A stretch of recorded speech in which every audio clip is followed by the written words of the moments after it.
Tuan muda, piram yang merari. Merari onem. Meriarang. Merari secara agama memang sunnah Rasul. Dan merari secara agama lebih cepat, lebih baik. Dan kembali pada diri kita sendiri. Siap mempendik yang merari.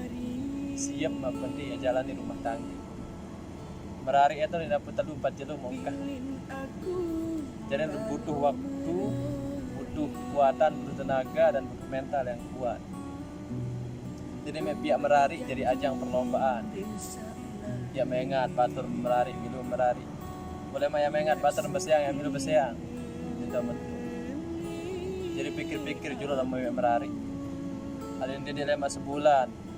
Mau besiang telu, mencari bebalu. Jadi apa? Beketuan, ulang pertanyaan baru. Tuan muda, piram yang merari. Insya Allah lema harum. Awak ingat kamu,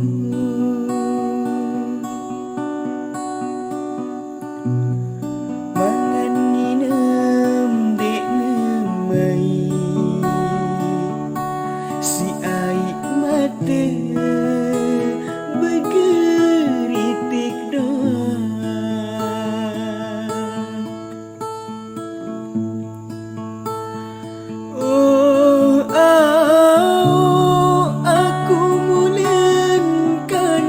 Miskin darak kepeng si tenang sopi jok mul Mataram simple angen